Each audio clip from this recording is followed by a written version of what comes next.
Assalamualaikum warahmatullahi wabarakatuh. Alhamdulillah, alhamdulillahilladzi ja'ala al-ilma taharatan lin-nufus wa nuran lil-basair wa hadiyan ilal jannah. Asyhadu an la ilaha illallah wahdahu la syarika lah wa asyhadu anna Muhammadan abduhu wa rasuluhu shahibul burhan. Allahumma shalli wa sallim ala rasulikal karim Muhammad sallallahu alaihi wasallam wa ala alihi wa ashabihi wa man tabi'ahu bi ihsanin ila yaumiddin. Summa amma ba'du. Puji dan syukur senantiasa dan tidak pernah bosan-bosannya kita panjatkan kehadiran Sang Maha Pencipta Allah Subhanahu wa Ta'ala, yang mana dengan limpahan karunia-Nya, rahmat-Nya, hidayahnya serta anugerahnya kepada kita semua, kita kembali masih diberi kesempatan, kesehatan dan usia panjang oleh Allah untuk sama-sama dan senantiasa mengabdikan diri kita di jalannya dengan menjalankan segala perintahnya dan menjauhi semua larangannya. Salawat diringi salam juga tidak pernah lupa pula kita haturkan kepada junjungan alam Nabi besar Muhammad sallallahu alaihi wasallam, di mana beliau telah bersabda dalam sebuah hadis, "Man salaka tariqan yaltamisu fihi ilman sahalallahu lahu bihi tariqan ilal jannah." Barang siapa yang meniti sebuah jalan untuk menuntut ilmu agama Allah, maka niscaya Allah Subhanahu wa Ta'ala mudahkan baginya jalan menuju ke surganya Allah. Bapak Ibu kaum muslimin dan muslimat jamaah salat maghrib yang dimuliakan oleh Allah, mari pada kesempatan malam yang mulia ini, sambil kembali kita niat iktikaf di rumah Allah dan juga sambil kita menunggu datangnya pelaksanaan sholat isya berjamaah, mari sama-sama kita kembali melanjutkan pengajian tasawuf kita dengan kitab Ihya Ulumuddin karya Hujjatul Islam Imam Abu Hamid Muhammad bin Ahmad Al-Ghazali At-Tusi Asy-Syafi'i rahimahullahu ta'ala anhu. Dan insyaallah pada kesempatan malam ini kita kembali akan melanjutkan bacaan kita dengan kitab Ihya, masih dengan tanda keempat daripada ulama akhirah, yaitu anna yakuna musari'an ilal fatwa. Para ulama akhirah tidak mudah dan tidak gampang menghakimi orang lain dengan fatwa-fatwa yang mereka keluarkan. Boleh jadi yang kelihatan pada orang banyak itu benar, tetapi belum tentu baik kepada orang tersebut. Itulah sebab para ulama akhirah menghindar betul memberikan fatwa. Jika ada yang bertanya kepada mereka, maka mereka lebih sering menunjuk orang lain untuk menjawab pertanyaan tersebut, atau setidaknya mereka menjawab dengan jawaban la adri, saya tidak tahu, ya. Sebagaimana penjelasan yang sudah kita sampaikan pada pertemuan yang lalu. Sehingga Imam Al-Ghazali kemudian mengutipkan kepada kita banyak sekali kabar banyak sekali riwayat dari para ulama salafus saleh di mana mereka lebih sering menjawab pertanyaan dengan jawaban la adri, saya tidak tahu. Salah satunya khabar yang datang kepada kita dari para ulama salafus saleh. Wa fil khabari al ilmu salah satu, yang namanya ilmu itu ada 3 bahagian. Kitabun natikun, kitab Al-Quran yang berbicara, wa sunnatun qaimatun, sunnah Rasulullah yang ditegakkan, wala adri, dan jawabannya seorang alim, saya tidak tahu terhadap pertanyaan yang ditanyakan kepada dirinya. Wa qala Asy-Sya'bi, begitu juga Imam Sya'bi berkata dalam sebuah riwayat, la adri nisful ilmi, menjawab atau mengakui diri tidak tahu mengenai ilmu-ilmu yang ditanyakan. Nisful ilmi itu setengah daripada ilmu, sekaligus mengamalkan sunnahnya Rasulullah. Jadi Rasulullah SAW kalau ditanya oleh para sahabat beliau tidak tahu, Nabi Muhammad tidak mengarang jawaban. Itu disebut di dalam Al-Quran taqawwalah. Jadi Nabi Muhammad itu bukanlah orang yang senang mengarang-arang jawaban yang belum tentu benar menurut Allah. Sering sekali saat datang para sahabat bertanya kepada Rasulullah mengenai suatu permasalahan yang Rasulullah SAW tidak ketahui jawaban pasti dari pertanyaan itu, maka Rasulullah SAW diam sampai kemudian Allah Subhanahu wa Ta'ala membantu memberikan jawabannya melalui wahyu. Kita bisa lihat, kita bisa baca di dalam Al-Quran banyak sekali ayat di mana Allah Subhanahu wa Ta'ala memberikan jawaban kepada Rasulullah atas pertanyaan-pertanyaan para sahabat. Datang sahabat bertanya kepada Nabi Muhammad bagaimana statusnya wanita yang sedang datang haid. Rasulullah diam, tidak bisa menjawab. Baru beberapa saat kemudian turun wahyu, diberikan jawabannya oleh Allah. Yas'alunaka 'anil mahid qul huwa adza fa'tazilun nisaa fil mahid. Katakanlah Muhammad kepada mereka yang bertanya tentang status perempuan yang sedang haid. Qul huwa adza, haid itu sesuatu hal yang buruk. Fa'tazilun nisaa fil mahid, jauhilah perempuan kalian, istri kalian pada saat mereka sedang haid.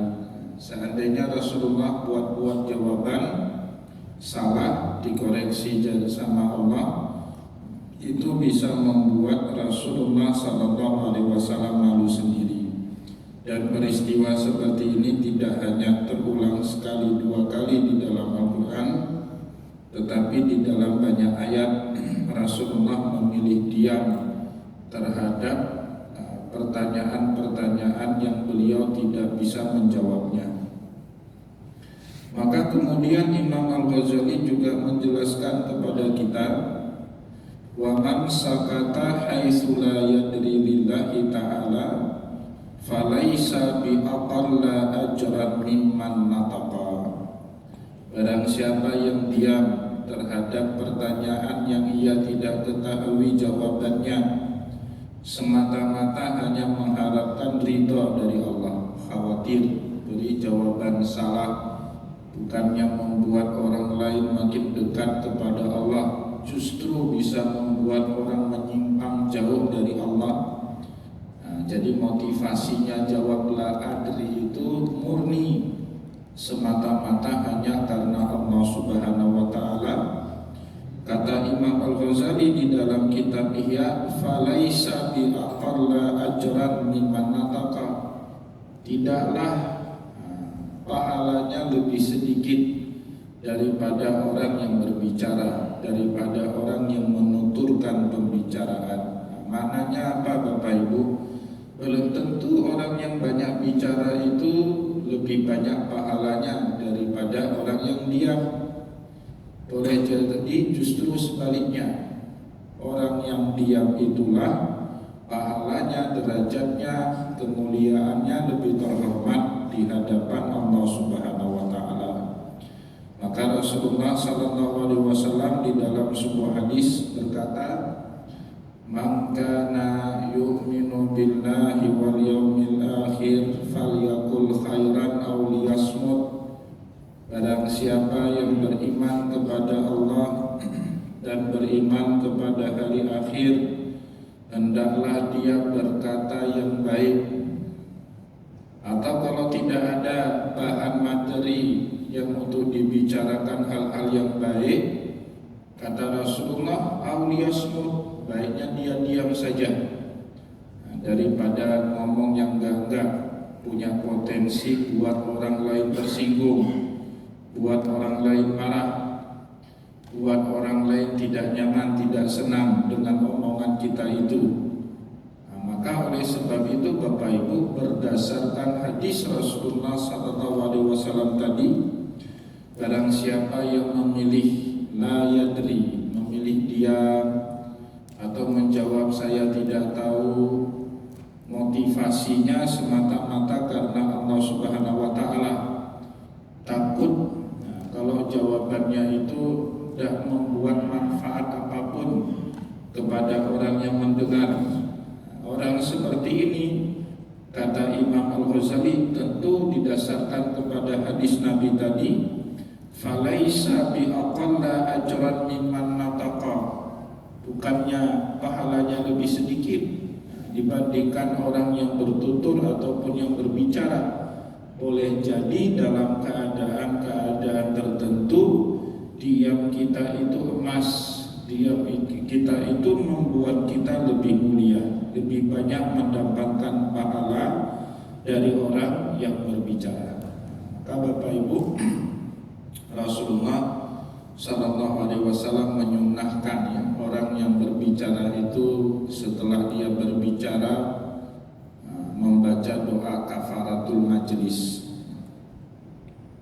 Kenapa doa kafaratul majlis? Khawatir dalam pembicaraannya di dalam majlis itu ada hal-hal yang sifatnya sia-sia, sifatnya tidak benar, tidak sesuai apa yang diperintahkan oleh Allah dan Rasulullah.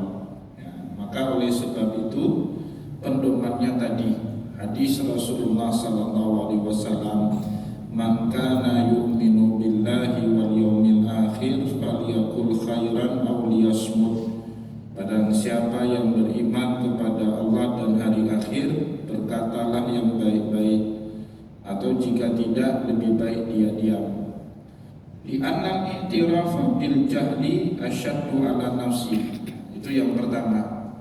Boleh jadi diamnya kita lebih banyak mendapatkan pahala daripada kita bertutur kata. Yang kedua, li'anna i'tirafa bil jahli asyaddu ala nafsi. Yang lebih berat itu bagi jiwa mengaku diri bodoh, mengaku diri tidak tahu daripada pamer kemampuan.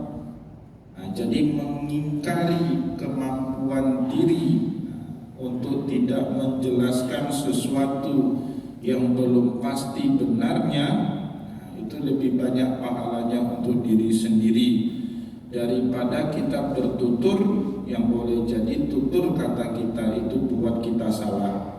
Itu sebab yang kedua. Oleh sebab itulah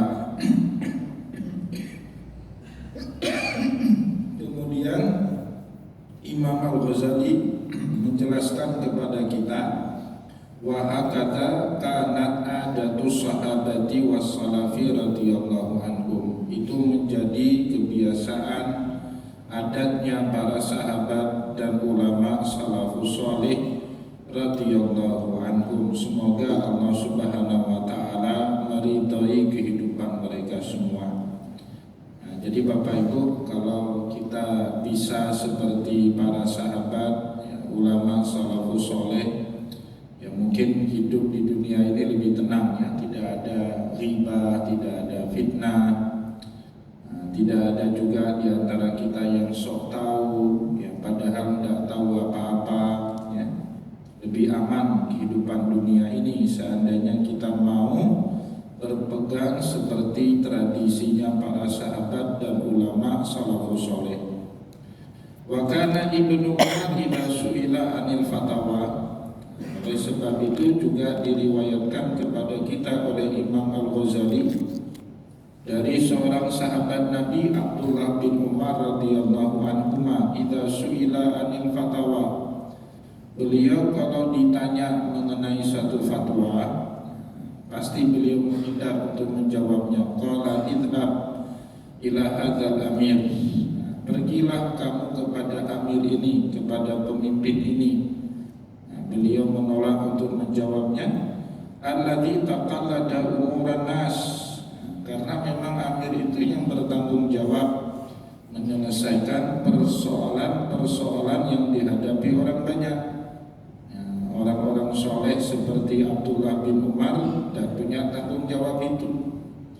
Nah, maka beliau mengalihkan tanggung jawab kepada mereka yang berhak untuk memikul beban tanggung jawab itu. Wa qala Ibnu Mas'udin radhiyallahu anhu. Begitu juga sahabat Nabi Abdullah bin Mas'ud, ahli Al-Quran, salah satu dari 4 orang sahabat Nabi yang menjadi referensi bagi sahabat-sahabat yang lain dalam bacaan Al-Quran. Sahabat yang bernama Abdullah bin Mas'ud radhiyallahu anhu. Beliau berkata, innal ladzi yuftin nasa fi kullin ma yastaftunahu la majnunun.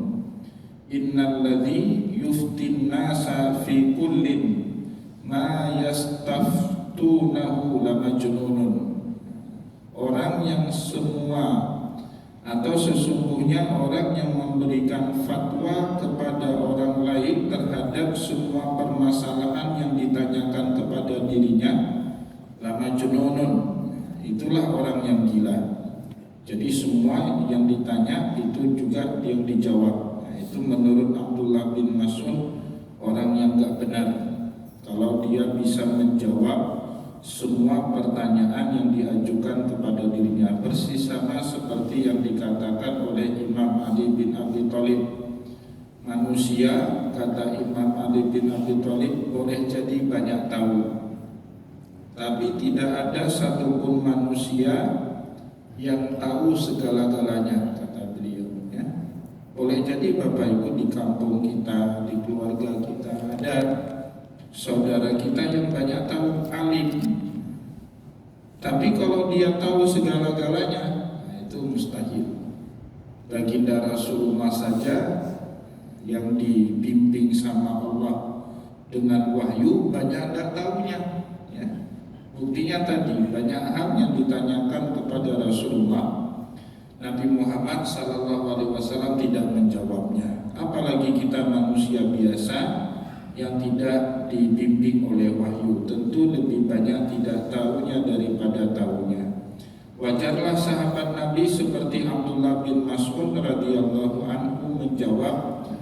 Orang yang menjawab semua fatwa yang ditanyakan kepada dirinya, innahu la majnun, nah, ini adalah orang yang gila.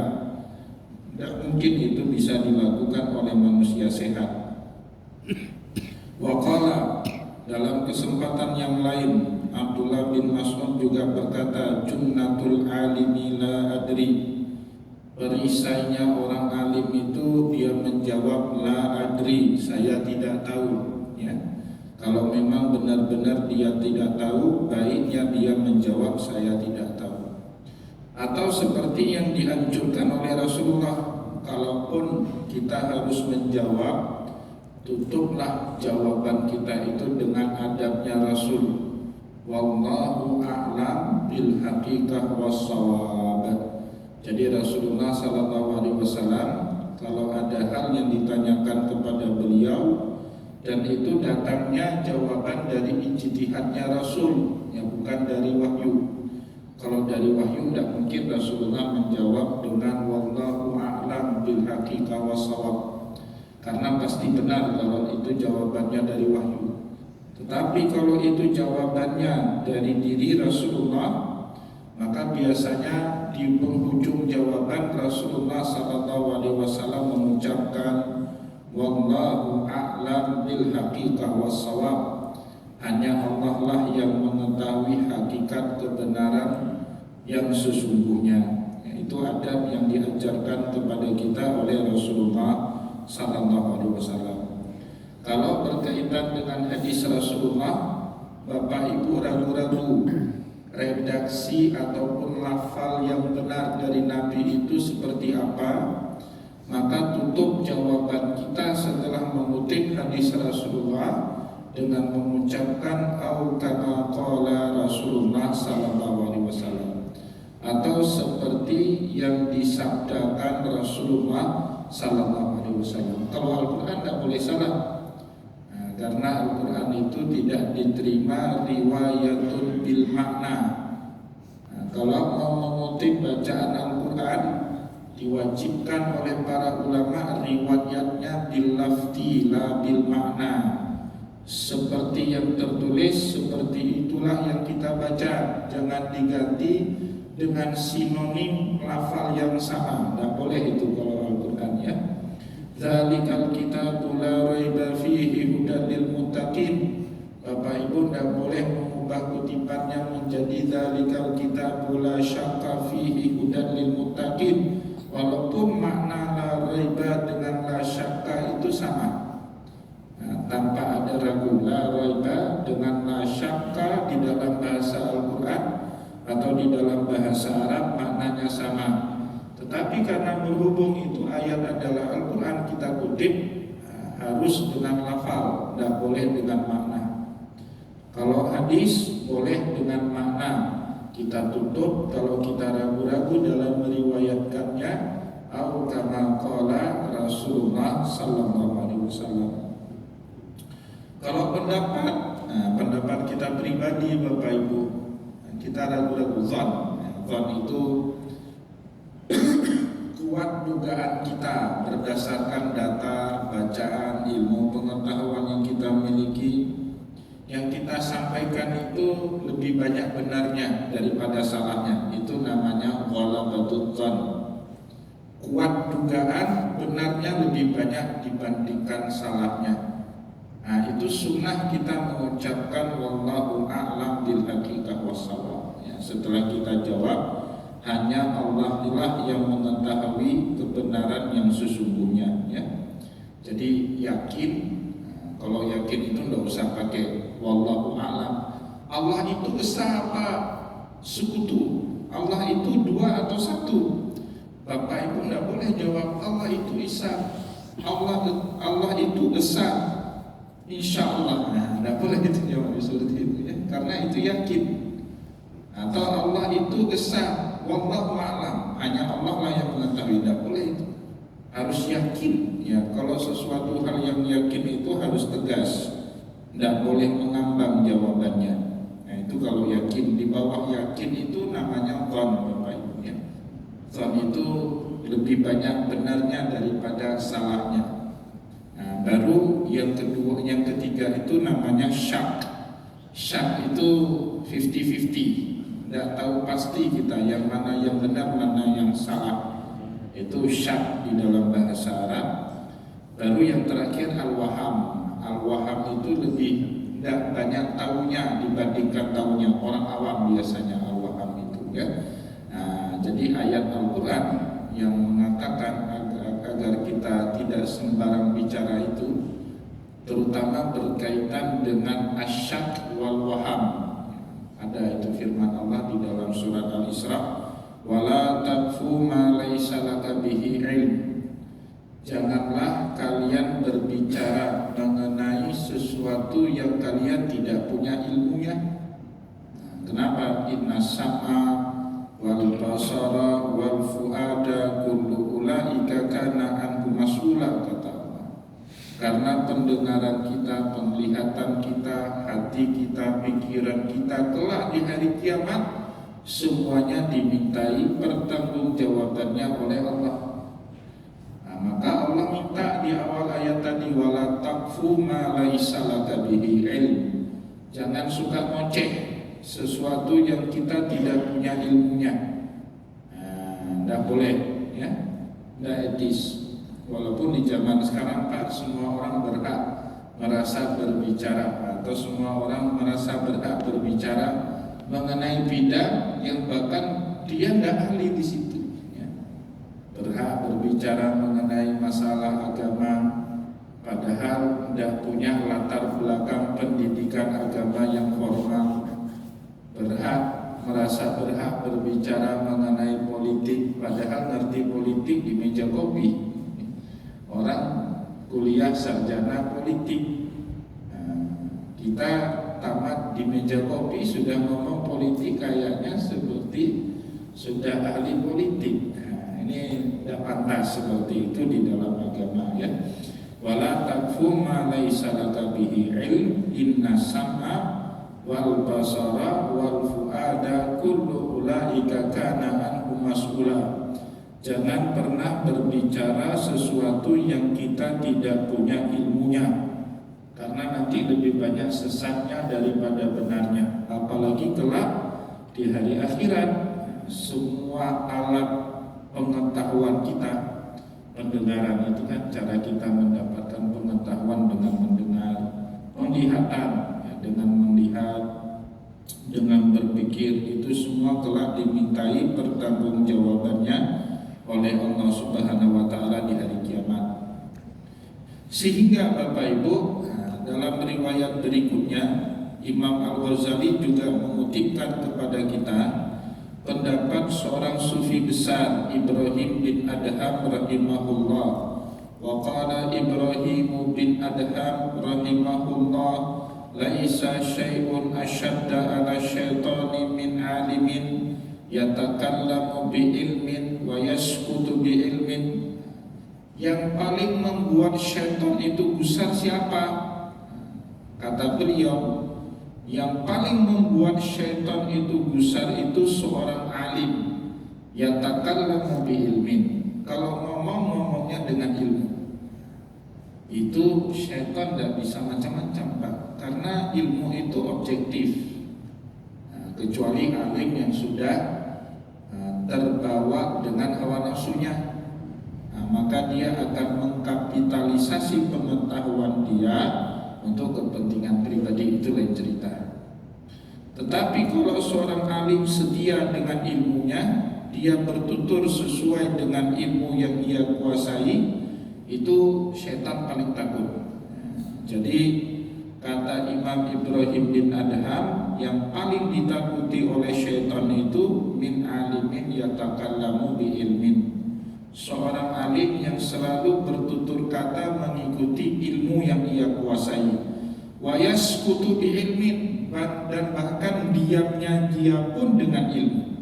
Dia tahu kapan harus berbicara dan tahu kapan harus diam diri. Jadi kata Rasulullah itu, ya, likulli maqamin maqam. Setiap tempat itu ada ucapan yang sesuai. Orang alim dia tahu kapan harus berbicara formal, kapan harus bicaranya senda gurau, kapan harus menggunakan kalimat langsung, kapan harus menggunakan kalimat kiasan, tidak boleh langsung-langsung. Jika kita ketemu dengan orang seperti ini, menurut Imam Ibrahim bin Adham, inilah orang yang paling ditakuti oleh syaitan, ya, seorang alim yang setia dengan ilmunya, baik dalam bertutur ataupun saat dia berdiam diri. Yaqulu unduru ila hada sukutuhu asyaddu alayya min kalami. Sehingga syaitan-syaitan itu akan berkata, unduru ila hada, perhatikanlah orang alim ini, sukutuhu, diamnya dia asyaddu alayya min kalami, ya, lebih berat ya daripada orang yang berbicara. Jadi Bapak Ibu, orang awam berbicara keluar-keluar kadang-kadang nggak membuat kita takut. Orang alim diamnya saja kita sudah takut, itu yang salah. Nah, kita sudah tanya-tanya, ini apa yang salah kok dia diam? Nah, itulah orang yang alim yang sesungguhnya. Dengan diam saja dia bisa mengirimkan isyarat kalau ada sesuatu yang tidak benar yang sedang terjadi. Dan model alim seperti itulah yang paling ditakuti oleh syaitan menurut Imam Ibrahim bin Adham rahimahullah. Dan Rasulullah sering seperti itu Bapak Ibu ya. Kadang-kadang Rasulullah dengan isyarat.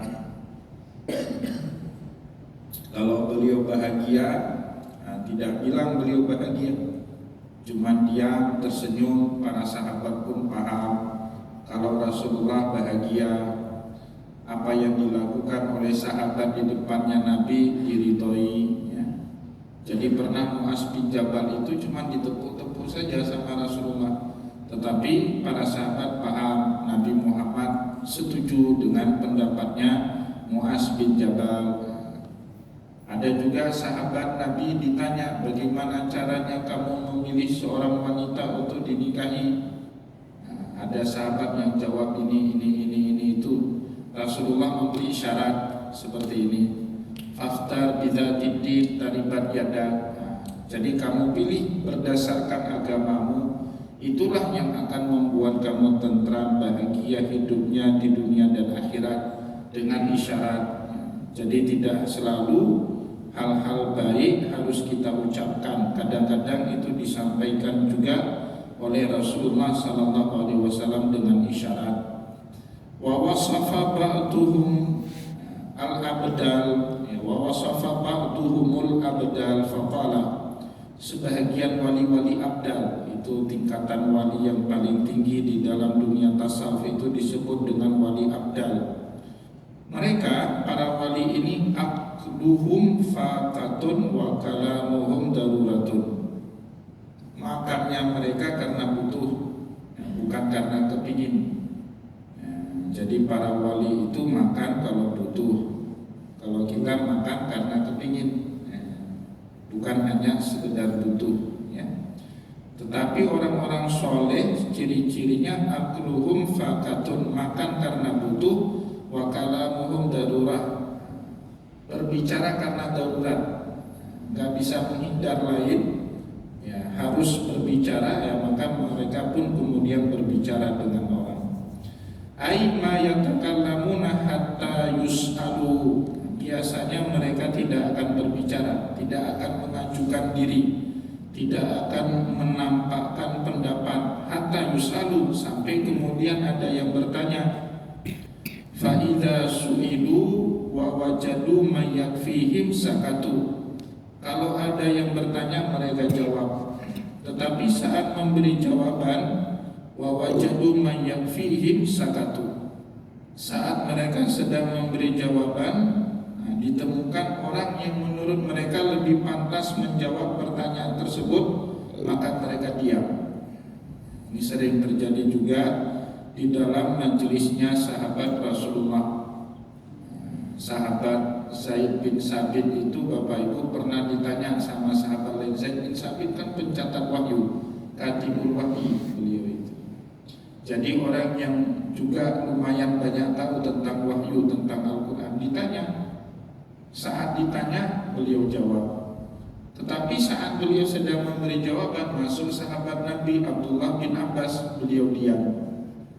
Ya, kayaknya merasa tak pantas diri untuk menjawab pertanyaan tersebut. Ada sahabat yang didoakan oleh Nabi Muhammad sebagai turjumanul Quran.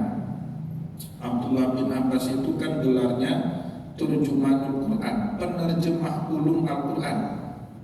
Rasulullah sendiri yang mendoakan beliau, Allahumma faqihu fiddin wa 'allimhu ta'wil. Ya Allah, dalamkanlah ilmu agamanya Abdullah bin Abbas, pahamkanlah dia Al-Quran. Maka Zaid bin Sabit saat melihat Abdullah bin Abbas masuk ke dalam masjid, diam, tidak berani ngomong. Mempersilahkan Abdullah bin Abbas untuk menjawabnya. Itu ciri-ciri orang alim seperti itu. Hana mesenoh beri jawaban. Kalau di zaman kita kan kayak musabaqah itu memberi jawaban. Termasuk juga sebenarnya Bapak Ibu di dalam kitab fikih dalam mengoreksi bacaan imam sholat.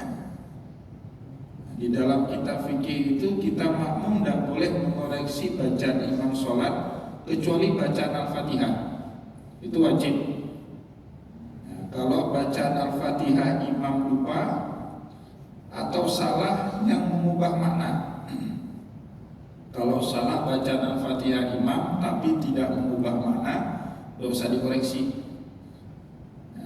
Alhamdulillahirabbil alamin Ar-Rahmanir Rahim, misalnya bacaan imamnya seperti itu, tidak berubah makna, Pak. Walaupun gak enak kita dengar, kefasihannya kurang, itu kita dilarang mengoreksi bacaan imam. Di dalam fikih seperti itu, dan diam saja. Kalau nanti di luar sholat lain cerita. Kalau bisa Pak Imam tahsinlah Al-Quran, yang itu kita anjurkan sama Pak Imamnya. Tapi di dalam sholat tidak boleh, Pak. Kita berlomba-lomba memperbaiki bacaan imam sholat itu. Apalagi kalau bacaannya bacaan sunnah. Imam misalnya setelah baca Al-Fatihah bawa Al-Baqarah, Alif Lam Mim Dzalikal Kitabu La Raiba Fihi Hudan Lil Mu'minin. Kan salah itu, Pak. Itu enggak usah dikoreksi, diam aja. Kecuali imamnya lupa, itu sambung, itu bantu. Kenapa? Karena status bacaan itu kan tak wajib. Kalau seandainya imam nggak baca, dosa nggak itu? Dan imam kan nggak sengaja mengubah ayat. Jadi ada adabnya. Sehingga Bapak Ibu, kalau terjadi perlombaan mengoreksi bacaan imam, khawatirnya nanti imam yang sudah ingat jadi lupa. Karena banyak orang yang ikut-ikut mengoreksi bacaannya imam, kecuali imam nggak tahu lagi ayat, mau nyambungnya kemana, udah lari, entah kemana-mana sudah lari bacaannya. Itu kita luruskan kembali, kita arahkan kembali imamnya. Kamu sudah meloncat 2 ayat, kita arahkan kembali. Itu ada adab-adab seperti itu di dalam sholat. Maka Bapak Ibu kaum muslimin dan muslimat, jamaah pengajian yang dimuliakan oleh Allah, dulu para ulama seperti itu, tidak mudah memberikan jawaban kecuali ditanya. Kalau ditanya mereka jawab. Wa idza su'ilu, kalau ditanya dan sedang memberikan jawaban, wa wajadu man yakfihim sakatu. Tiba-tiba ada orang yang dinilai lebih layak untuk menjawabnya, sakatu, maka mereka pun diam. Fa in darru ajabu. Kalau didesak, tolonglah kasih pendapat, baru mereka kembali menjawab. Itu ciri-cirinya ulama seperti itu, ya. Wa kanu ya'udduna ibtida qabla su'al. Pantang bagi mereka untuk menjawab terlebih dahulu sebelum ada yang bertanya. Beda dengan politikus, senang-senang beri pendapat, itu politikus. Memang seperti itu di dalam urusan dunia. Tapi kalau para ulama etikanya tidak seperti itu, ya, mereka lebih senang al-isar ala ghairih, memprioritaskan orang lain yang mereka anggap lebih alim daripada diri mereka sendiri. Sehingga di sini disebut oleh Imam Al-Ghazali, wa kanu ya'udduna al-ibtida' qabla su'al minasyahwatil khafiyyati lil kalam. Para ulama menganggap al-ibtida' memulai pembicaraan qabla su'al, sebelum ditanya. Tidak ada yang tanya, tiba-tiba dia ngomong sendiri, Pak. Ya, jamaah pun tidak butuh-butuh kali pun dengan penjelasan daripada dia. Itu termasuk minasyahwatil khafiyyati lil kalam, syahwat yang terselubung dalam keinginan berbicara. Maka ada pepatah Aceh itu, hana musapat pedei ba urang galak arin. Itu kan ada pepatah Aceh itu. Jadi orang yang senang ngomong, Pak, nggak duduk namanya kebenaran pada diri orang itu, banyak bohongnya itu. Jadi kalau dia banyak bicara, nah itu pasti ada bohongnya di situ. Nggak usah jauh-jauh Bapak Ibu, kalau perhatikan orang baru pulang naik haji ataupun umrah dengan orang yang sering pergi haji dengan orang yang baru pulang dari haji, itu dua hal yang berbeda. Orang yang baru pulang dari haji ceritanya banyak, yang betul 40%, 60% karena betul cerita. Nah, coba nanti Bapak Ibu perhatikan, orang pertama sekali pergi ke tanah suci pulang, itu ceritanya panjang sekali. Yang betul itu cuma 40%, 60% dusta semua. Sedangkan orang yang berkali-kali naik haji itu nggak banyak ceritanya. Kan aneh juga itu. Padahal seharusnya makin sering dia pergi ke tanah suci, makin banyak ceritanya dia bawa pulang ke tanah air. Tapi faktanya nggak seperti itu. Kenapa?